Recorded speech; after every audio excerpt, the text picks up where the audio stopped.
कि का अपराध रमापति कीन्हा, का अपराध रमापति कीन्हा, कारण गवन श्राप मुन दीना।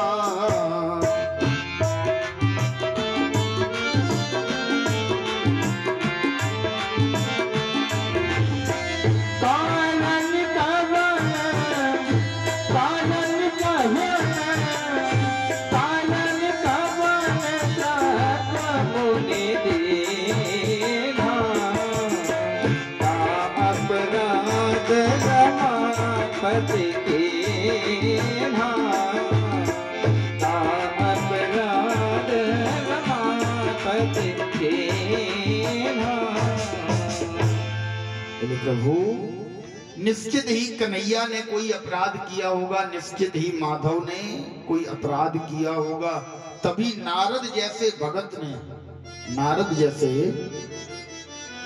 प्रभु के परम प्रिय भक्त देवर्षि देव ऋषि कहलाने वाले व्यक्ति ने प्रभु को श्राप दे दिया। तो निश्चित ही कोई ना कोई अपराध किया होगा। श्री सुखदेव जी कहते हैं, राजन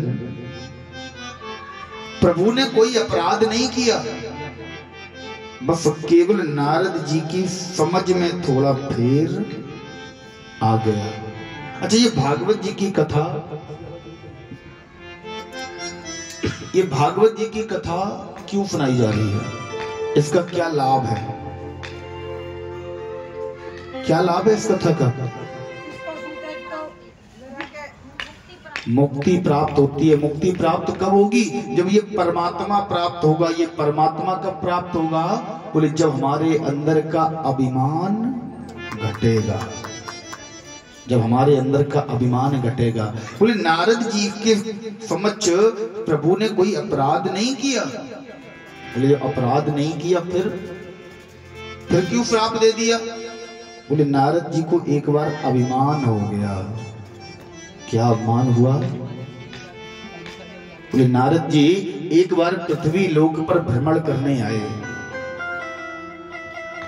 पृथ्वी लोक पर नारद जी भ्रमण कर रहे थे। भ्रमण करते करते करते करते जिस समय उत्तराखंड में पहुंचे ना, हरिद्वार के समीप पहुंचे, देखा सुंदर सुंदर गुफाएं बनी हैं, सुंदर सुंदर प्रभु ने पर्वत बना रखे हैं, सुंदर उन पर लताएं झूल रही हैं। इतने सुंदर मनोरम दृश्य को देखकर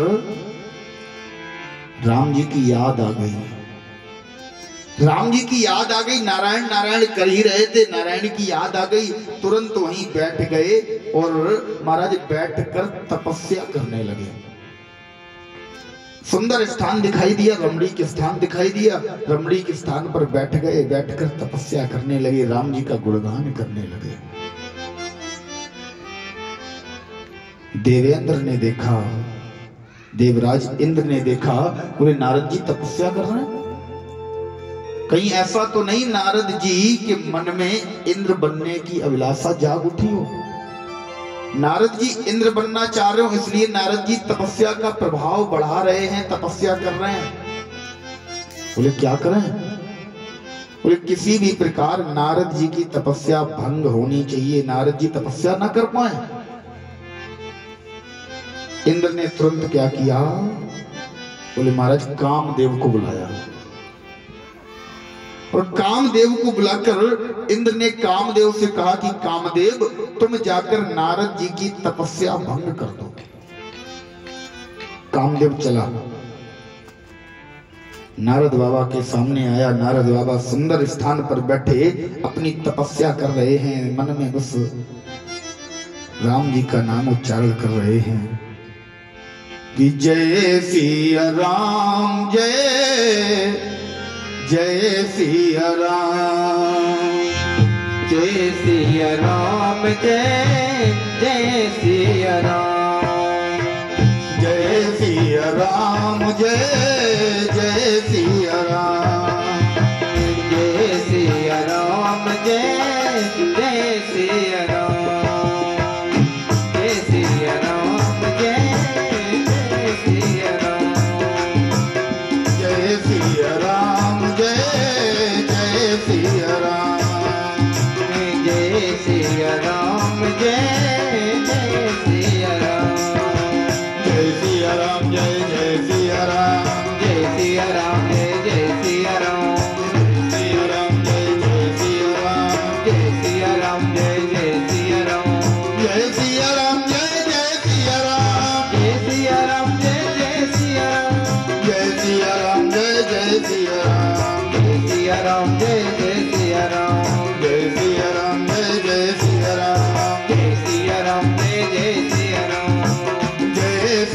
राम जय जय सिया राम।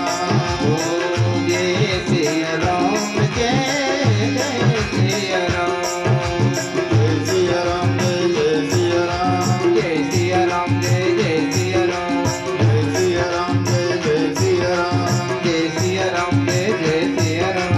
जय सिया राम जय जय सिया राम। जय सिया राम जय जय सिया राम। जय सिया राम जय जय सिया राम। जय सिया राम जय जय सिया राम। राम जी की तपस्या कर रहे हैं, राम जी का गुणगान कर रहे हैं। ध्यान रखना माताओं, कामदेव आया, सामने खड़ा है, अपने पांचों बाण, कामदेव के पास 5 बाण होता है, पांचों बाण अपने धनुष पर चढ़ाए कामदेव नारद जी पर प्रहार करने वाला है। लेकिन हृदय में कौन बैठा है? राम।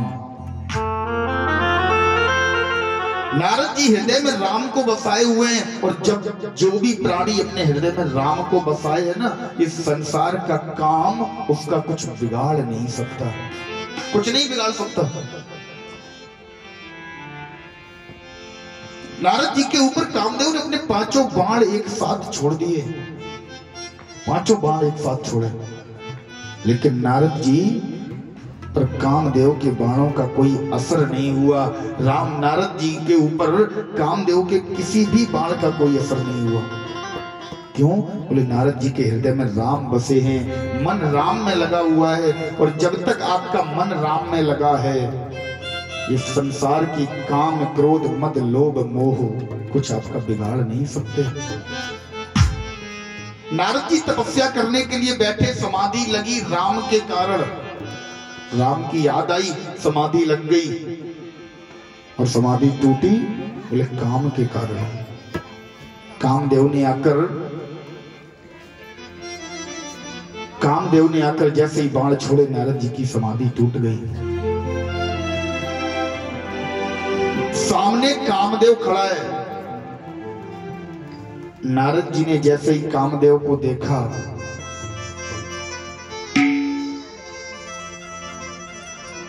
क्रोध आना चाहिए नारद जी को, नहीं आया।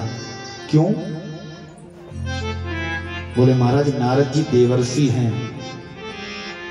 सामने कामदेव खड़ा है, लिखते हैं बाबा कि काम कला कछु मुनि न व्यापी।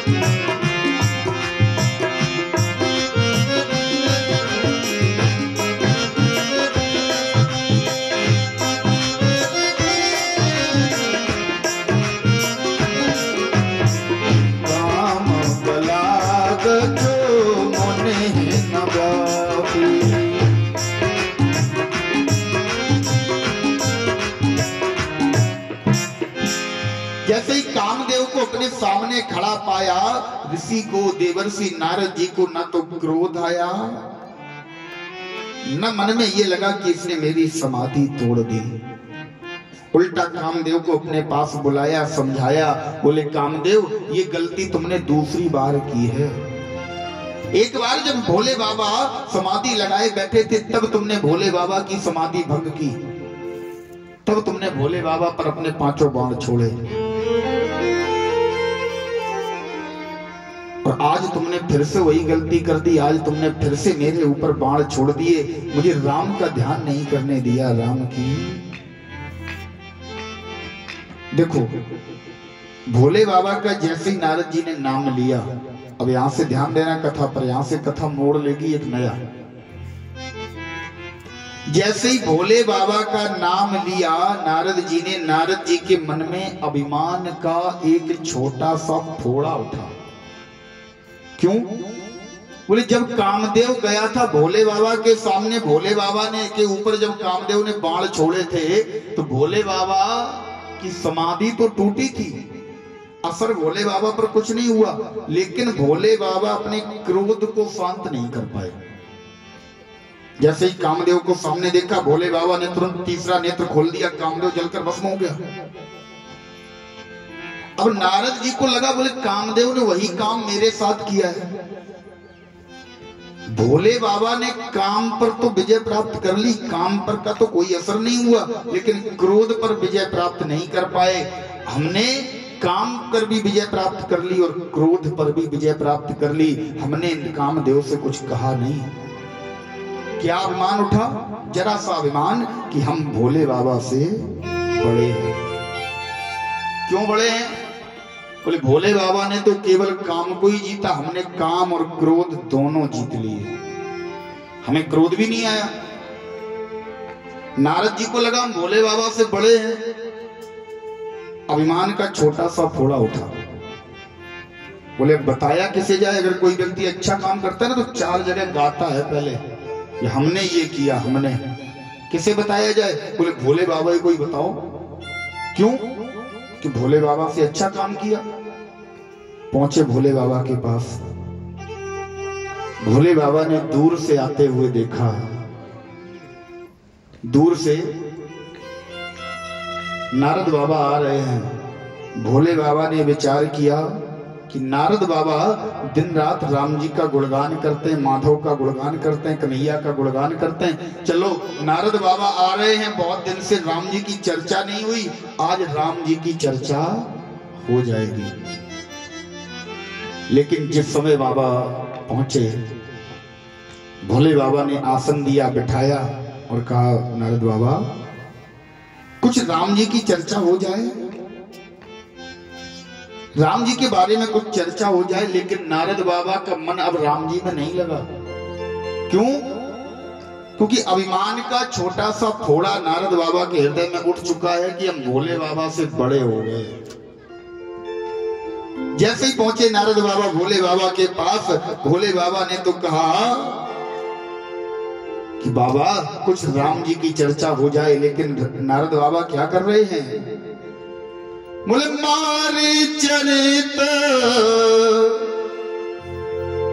मारे चरित शंकर ही सुनाए, मारे चरित शंकर ही सुनाए, मारे चरित शंकर ही सुनाए।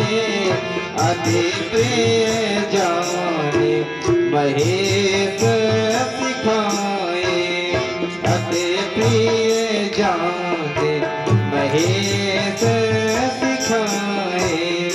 मारे चरित शंकर ही सुनाए, मारे चरित शंकर ही सुनाए।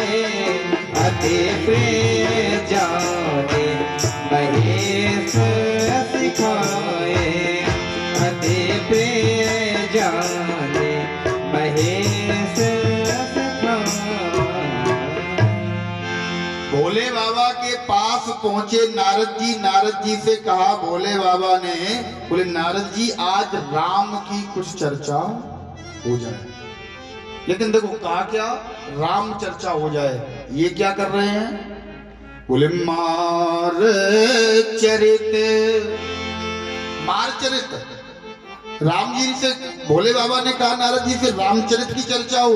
नारद जी क्या कर रहे हैं? मार चरित। मार चरित माने कामचरित, कामदेव की कथा सुनाने लगे, अपने आप से बताने लगे, अपने मुंह खुद आपन करनी। बोले बाबा हमारे पास भी आज कामदेव आया था। बोले फिर? बोले जब आपके पास आया था तो आपने काम को तो जीत लिया, कामदेव ने आप पर असर नहीं डाल पाया, लेकिन आप क्रोध पर विजय प्राप्त नहीं कर पाए। आपको क्रोध आ गया, आपने कामदेव को जलाकर भस्म कर दिया।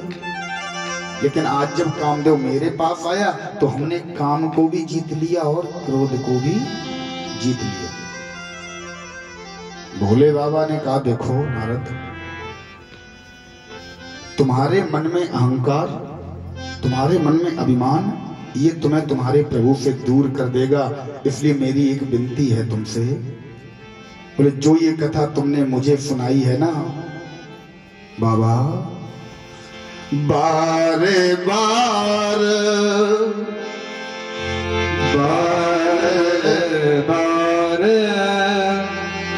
विनवा मुने तो ही जिम ये कथा सुना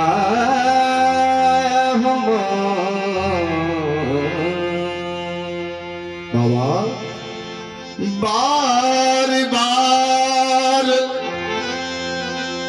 बिने बहुमोनि तो ही जिम ये कथा सुना।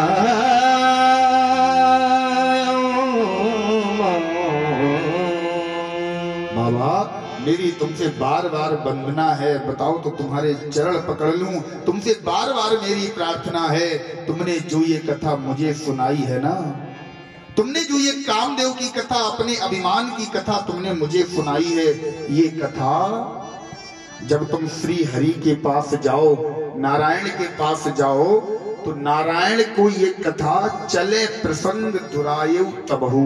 बोले, यदि भूल से ये प्रसंग चल भी जाए, नारद जी तुमसे अगर नारायण पूछने भी लगे, श्री हरि विष्णु तुमसे पूछने भी लगे, तब भी तुम इस कथा को सुनाना नहीं।